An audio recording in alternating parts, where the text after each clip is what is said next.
हरि गोविन्द गोकुलनन्दन गोविन्द। शतमानं भवति शतायुः पुरुषः शतेन्द्रिय आयुष्येवेन्द्रिये प्रतिष्ठति। शतमानं भवति शतायुः पुरुषः शतेन्द्रिय आयुष्येवेन्द्रिये प्रतिष्ठति।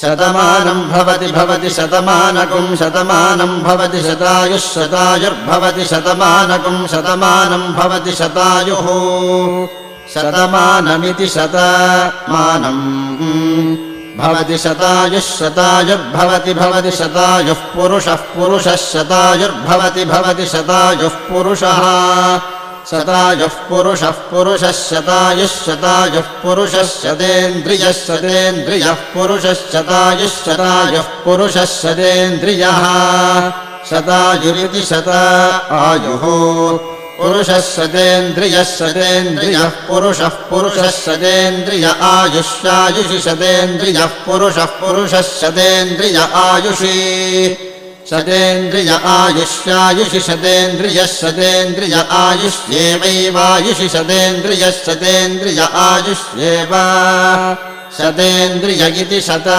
इन्द्रियः आयुष्येवैवायुष्यायुष्येवेन्द्रिय इन्द्रिय एवायुष्यायुष्